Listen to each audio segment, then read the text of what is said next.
terkait dengan situasi kita ini kan sudah mulai mau rencana memasuki ke bulan Desember. Yang mana bulan Desember ini kan kelihatan cuaca sudah ada perubahan. Nah, sampai sejauh mana dari hasil evaluasi BPBD, Bang? Izin lepas masker. Jadi berdasarkan hasil rakor kami kemarin, memang kesiapsiagaan kita menghadapi dampak La Nina dan hidrometeorologi memang cuaca tidak kita bisa prediksi, berubah-ubah, kadang-kadang panas, kadang-kadang hujan.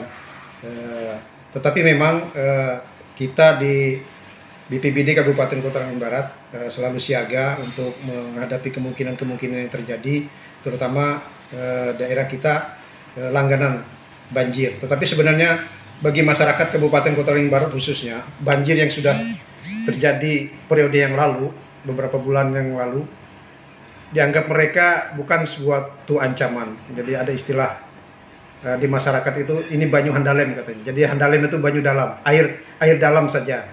Karena memang mereka tidak kita himbau untuk mengungsi, mereka tidak mau, tetap bertahan di rumah mereka masing-masing.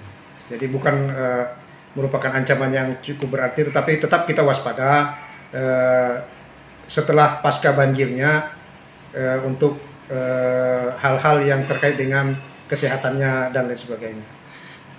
Oke lah, kalau kita berbicara untuk titik rawan di Kota Waringin Barat ini, dengan adanya hal yang biasa Bang dikatakan banyu handalem lah, artinya air yang cukup meninggi gitu. Ya. Daerah-daerah rawan itu daerah mana aja, Bang?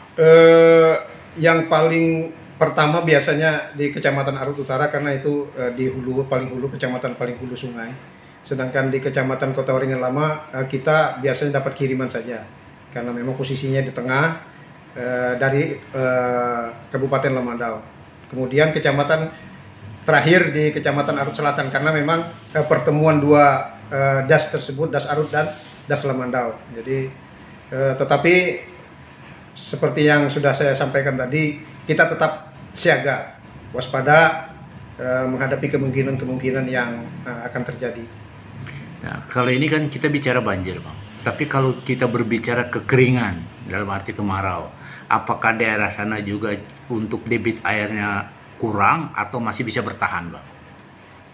Kalau pada musim kemarau juga, terutama karhutla yang pada umumnya topografi di Kabupaten Kota Tangerang Barat apabila terjadi kemarau itu hampir sama, karena sebagian besar wilayah Kabupaten Kota Tangerang Barat itu adalah gambut. Jadi antisipasi kita juga kepada karhutla. Mungkin kita situasi sekarang ini, apakah ini dalam saat kita musim hujan atau sudah memasuki kemarau? Bagaimana Bang analisa dari BPBD sendiri?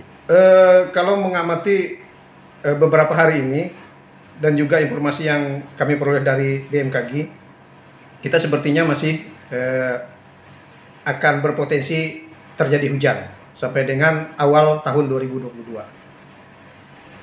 Jadi masih aman dari kekeringan gitu ya Bang?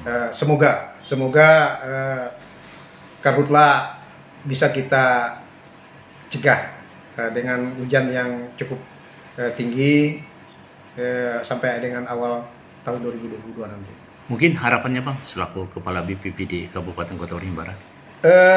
Himbauan saja, himbauan kepada masyarakat, terutama untuk menghadapi perubahan iklim, dampak La Nina dan hidrometeorologi. Kami tetap menghimbau kepada masyarakat agar selalu waspada untuk menghadapi kemungkinan-kemungkinan terjadi yang tidak bisa kita prediksi.